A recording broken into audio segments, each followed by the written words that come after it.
Hello, I'm going to be teaching you about this very old tribe called the Kwakiutl. They were a big one, but they shrink and, sometimes that happens. I'll let you clear out these two photos that the person downloaded. Okay, I'm going to get a move on. This is the table of contents. I'm going to be going through. Slide 1 is the introduction. Slide 2 is where did the Kwakiutl live in the past. Slide 3 is what type of dwelling did the Kwakiutl use to survive. Slide 4, where did the Kwakiutl live in the past. Slide 5, what type of dwelling did the Kwakiutl use to survive. The sixth one is what were the Kwakiutl food sources and where did they find them. 7, how was wood important to the Kwakiutl. Slide 8, why were totem poles important to the Kwakiutl. And slide 9 is what types of ceremonies did the Kwakiutl have in their culture. Okay, I'm going to go to the introduction. Have you ever been curious if a Kwakiutl tribe is real? Well, they're real, and I'm here to tell you about them. The Kwakiutl were one of the first American people on land. They didn't have a city or tall buildings or lots of the stuff we have now. The Kwakiutl used lots of different resources than how we do. They did not travel by cars, they traveled by boats or canoes. They made clothes from trees. I can't tell you all the details of the Kwakiutl because in the table of contents it shows many other questions I need to answer. I'm gonna go to slide 2. The Kwakiutl live in North America and Canada. There aren't much Kwakiutl people there now. They live in the northwest coast from southern Canada, on the tip of Alaska. The Kwakiutl didn't have the colorful maps and globes we have now. It didn't even show Kwakiutl on it. I know you might think if the Kwakiutl were cold because they were on the tip of Alaska, but the Kwakiutl were cold, so they had blankets to survive. Question 3. What type of dwelling did the Kwakiutl use to survive? The Kwakiutl used a different dwelling than how we do today. They used wood to make houses called longhouses. They sang a song to the cedar trees and thanked them once they used them up. Cedar trees was one of their favorite type of tree to use.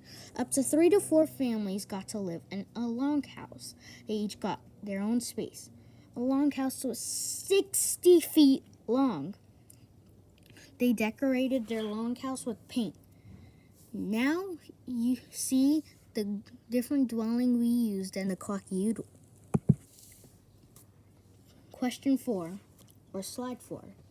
What were the Kwakiutl food sources and where did they find them from? The Kwakiutl don't have restaurants to order food. They hunted for food. Mostly they would go to the rivers since they're close to the Pacific Ocean. Their favorite food was salmon. They kept the bones and put them back in the water. The Kwakiutl were great hunters. They had hooks and fishing rods and all those other cool stuff. The Kwakiutl hoped salmon would come a lot more in the winter. The Kwakiutl would gather up lots of salmon for the winter. Now you see how the Kwakiutl use different food sources than how we do. Question 5. How was wood important to the Kwakiutl? The Kwakiutl use wood a lot more than we do. Their favorite type of tree were the cedar trees. Wood was way more important to them. They built toys, dishes, chests, blankets, ponchos, bows, arrows, longhouses, totem poles, wooden canoes, ropes, and mats. These are at least everything the Kwakiutl make out of wood? Isn't that a lot of wood being used? Do you think we use more wood than the Kwakiutl? My guess is that the Kwakiutl use more wood than we do. This is how wood is very important to the Kwakiutl. Question 6. Why were totem poles important to the Kwakiutl? In the last slide, you saw that the Kwakiutl made many stuff out of wood. This includes totem poles. A totem pole is like a large stick with animals painted on it. Once someone saw a totem pole, they exactly knew what the family was. Totem poles were placed in front of longhouses.